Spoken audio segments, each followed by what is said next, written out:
It's still a great find, though. Chris Beard, curator of vertebrate paleontology at the Carnegie Museum of Natural History, had the following to say after completely dismissing the chance of Ida being the missing link. She is, nevertheless, a remarkably complete specimen that promises to teach us a great deal about the biology of some of the earliest and least human-like of known primates. For this, we can celebrate her discovery as a real, if incremental, advance. Although the fossil Ida gets all the fame, the Mesopits documents thousands of different animals, plants, and insects that existed during the Eocene. The Eocene is hypothesized to be in the cusp of the age of the mammals, with curiosity as well. One such curiosity was the pygmy horse, a distant relative of the horse that we know today. Sharing no more than a passing resemblance, these pygmy horses, named Poecilotherium mesolens of the genus Eurohippus, were about 30 to 60, weighing about 10 kilograms, and were most definitely not capable of carrying any load.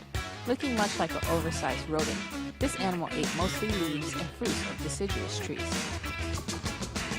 Numerous fossils of the ancient turtle species, Allocheles eriscopta, member of the family Pteroticolidae, gives us details of the lifestyle of this creature.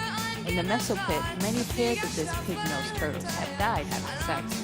This is the first time the act has ever been found immortalized in fossils.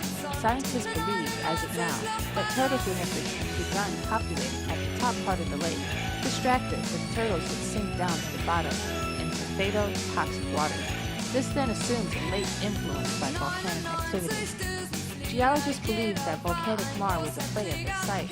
There is still much debate, perhaps debate that you may take part in, on the exact processes involved here. We do know it led to a collection of various different vertebrates on the bottom of the lake besides turtles.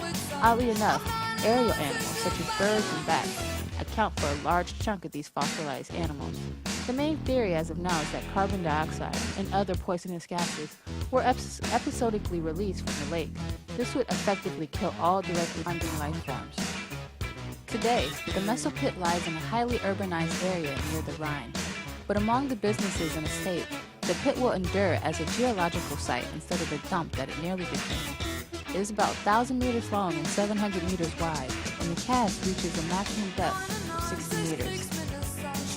You won't have to worry about any landslides while you are there, because several precautions are taken at the site, including the use of a hydrometer and the constant pumping out of water to avoid the reformation of the lake.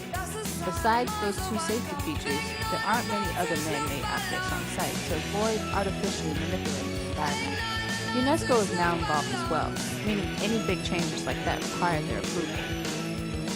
During the Eocene, the Earth was undergoing one of the greatest global warming periods in its history. As a result, there was really no ice anywhere, and the sea level was much higher, around 100 meters higher than its peak. There were webs of inland waters that connected lakes to each other, including the Mesopit, which used to be a lake as well. Naturally, this is the type of depositional environment where sands, gravels, and shales, as well as lignite, settled. Geologists must be careful to date the rock correctly, as land was displaced by faults that both new and old rocks fell into.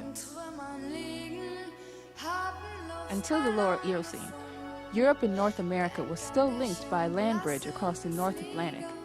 You can look at influences of plate tectonics and climate on the uncharacteristic flora and fauna such as scaly anteaters and edentates that come from South America found in Meso.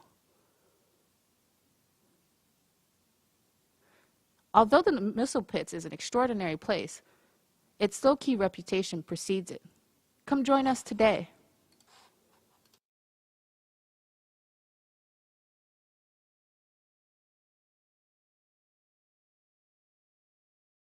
Created using Powtoon.